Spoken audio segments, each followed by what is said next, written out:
So we are here at Elephant Rock Formation, love. Bakit ba tinawag na Hindi yan elephant. ano to? Rainbow. Rainbow. Wala pa tayo sa elephant. Mamaya pa yung elephant. Welcome sa part 2 ng aming Al-Ula Tour. Panoorin mo muna yung part 1 nito para masabaybayan mo ang Al-Ula Tour kasama ang KSA Kabayan Tours. Our next stop on this tour is the Harad Viewpoint. Ang Al-Ula ay binayayaan ng maraming lookout point na nag-aalok ng mataas na tanawin gaya nitong Harad Viewpoint. Sa dulo ng viewpoint na ito ay tanaw mo ang Dadan, Al-Ula Old Town, Al-Ula Fort at Al-Ula Oasis. Maganda dito pumunta pagpalubog na ang araw para makita mo ang kulay kahel na ulap na unti-unting natatabunan ng mga libo-libong kumukutitap na mga bituin. Ang susunod na pinuntahan naman namin ay ang Elephant Rock. Ito ang pinaka-iconic rock formation dito sa Al-Ula. Nagtataas lamang ito ng 52 meters na talaga namang maikukumpara sa hugis elepante dahil sa nguso at katawan nito na hinugis ng hangin at water erosion ng libo-libong taon. Mas kilala ang Elephant Rock sa Arabic bilang Jabal Al-Fil. May mga restaurants at cafes sa palibot nito na may mga nakalubog na mga upuan para ma-enjoy mo ang pagtitig sa tanawin na to. Dainumah naman ang sumunod na pinuntahan namin. Ang ibig sabihin sa Arabic ng word na ito ay sustainability. Libre lang ang entrance dito sa 6 na ektaryang farmland na papalibutan ng dainumah ng mga palm groves, botanical gardens, iba't ibang seating at may cafe at restaurant din sa dulo nito para makapagpahinga kapag napagod na sa paglibot dito. Ang last stop ng day 1 tour namin dito sa Al-Ula ay ang Old Town. Going to Old Town ay meron silang common parking at pagpasok sa loob ng Old Town ay may mga shuttle service na nakaabang. Nakatira ang mga tao dito sa Al-Ula Old Town mula 12th century hanggang 1980s. May ikukumpara ko nga ito sa Vegan City, Ilocos Sur, kung saan may experience mo dito ang mga remnants ng mga preserved na original stone at mud brick buildings. Makikita dito sa Old Town ang mga lumang 900 houses, 500 shops at mga souvenir shops at 5 town squares. May mga cafes at restaurants din na nakapalibot dito. This ends our day 1 tour here in Al-Ula. After ng Old Town tour namin ay umuwi na kami at nag-dinner. Morning. Our breakfast. This is our day 2 here in Al-Ula. As usual, kaunahan na naman kaming kakain. Our breakfast ay bread, eggs, and coffee. After nga namin kumain at maligo ay nag-ikot-ikot muna kami dito sa aming accommodation. Again, last time We're going we to come to here, yes? Hegra. When we missed the Ang highlight ng Al-Ula namin ay ang tour dito sa Hegra. Entrance fee dito sa Hegra ay 95 reals na kailangan mo munang i-book online. Ang Hegra ay ang Saudi Arabia's first UNESCO World Heritage Site. Makikita dito ang 110 na well-preserved tombs or libingan na ginawa ng Nabatean Civilization. Ang Nabateans ay ang mga tao din na gumawa ng Petra sa Jordan. Dito sa entrance ng Hegra ay may ino-offer na mga libreng refreshments like candies and juices. This is pomegranate. Taste test.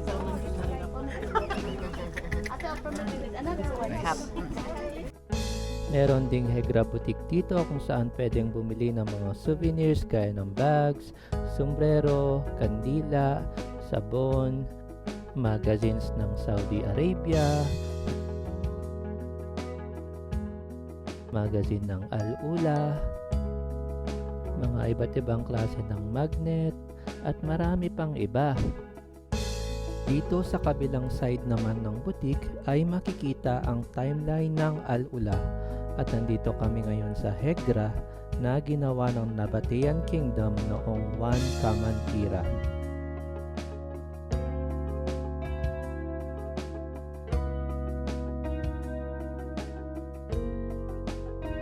Bago makapasok sa loob ay merong bus service at sa loob ay may tourist guide na nagkukwento ng history ng Hegra. Halina't samahan nyo kami sa aming experience dito sa Hegra Tour. So there will be an English and Arabic explanation, no worries. If you have any question, do not hesitate to ask me the whole tour. We have just started our journey. I'm going to share with you a few details before we get into our first stop. Hope you enjoy your experience. The cool thing that you can see them everywhere in the mountains. So the Nabateans were about some Arabic tribes. They came from Petra in Jordan over 2,000 years ago. They after that decided to choose a new city where they can settle in it. So they choose Hegra. And the reason behind why they choose Hegra is because in here we do have water. Where you have water, you can build a civilization. From the underground water, they reach this area and they dig to take this water. Second, please do not pick any rocks and scratch on the mountains or climb. These are heritage sites and they should be well preserved. Third, if you are a smoker, we do have smoking areas in the parking lots. Inside, it's not allowed to smoke.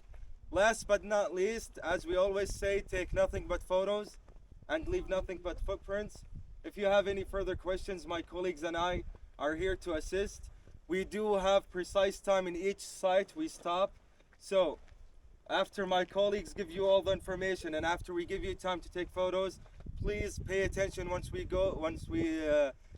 tell you to go back to the bus. And thank you so much. So this area was discovered from more than 150 years ago. When the archaeologists reached Hegra, they entered this carved thing on the mountain. By the way, these are tombs to bury the dead, not houses. هذه مقابر كانت لدفن الأموات وليست مساكن. So when they entered these tombs, they have discovered that they were empty from the inside, empty graves. Nothing to tell us much more about the Nabateans, the people who carved them. But recently, in 2011-12, there was a bunch of archaeologists walking around the Red Mountain. One of them suggested that there could be a covered remnant or a hidden tomb under the sand dune that was nearly covering this whole part of the mountain.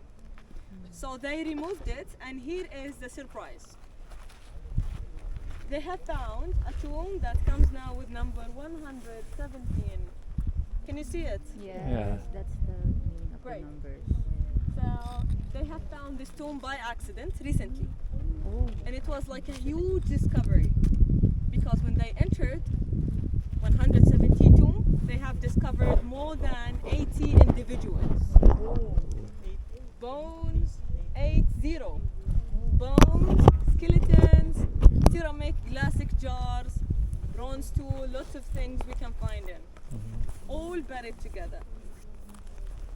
where are those? This was a new thing because, as I shared with you, most of the tombs were empty, and this is because the people used to have an access, unfortunately, into these tombs from a long time.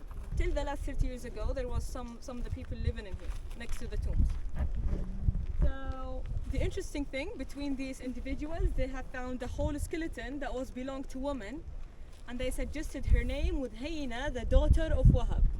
Hayna bintu Wahab, from the inscription that was written on top of that door. These scripts, and they know some info about the name of the owner, the name of the carver, some curses to prevent the robberies of if someone wants to ruin the things inside. So what was written in this tomb is that this tomb belonged to Hayna bintu Wahab, the daughter of Wahab, and her family. So we know that the tombs in here were family tombs. More than one body can be buried in one single tomb. So they took Hayna's body, they have studied it very well, and from Hayna we know now how the Nabateans used to bury their dead long time ago. Different than the mummy, the Egyptian way. And here they wrap the body with some materials and fabrics. For example, they put some resin substance, مواد عطرية صمغية, and then they put after that or wrap the body with a wool layer, and then a linen, kattan, and then a leather. And then they put the body on a wooden board, and then multiple persons carry that body for a distance until they put it inside the tomb, and then they lock the door with a wooden door. Okay? So, inshallah, yes. One last thing. Now the RCU or the Royal Commission for Al-Ula have worked on a project which is about doing a reconstruction of the first Nabataean woman, Hayina's body. You can have the chance now to visit one of our exhibitions. We do have one in the visitor center. And through that exhibition you can find more info about the interesting thing that were found in that body, and you can see Hayina's face as they imagined from the scope. Thank you so much. If you have any question, do not hesitate to ask me. At dahil nga may napansin akong kakaiba sa ulo ng agila, tinanong ko na ito sa aming tour guide. For one tomb, they can take at least 3 years. This could take more because this is the biggest one. Yes. Sister, why the head of the eagle is chopped off? Okay, here we do have an interesting a very good question about the eagle and why we don't have a head. The head is missing. So we know that the eagles, they originally come with a head, but for a reason the head were broken by someone, and we are still don't know who exactly did it. Oh. We do have many theories, but we know at the end of these theories that there was some people, they came after the Nabateans, they wanted to take control of the area. That's why they go after the eagles and they broke the head, because they wanted to show their power. And the eagle was actually a symbol of their primary god in here, the strongest beliefs. That's why they went after the eagles and they broke most of them. See? سبب في عدم وجود الرؤوس كان يرجع لأكثر من نظرية. نؤمن إنه في أشخاص I told you. في المنطقة هذه بعد الفترة النبطية. We can bury only one body in each shed.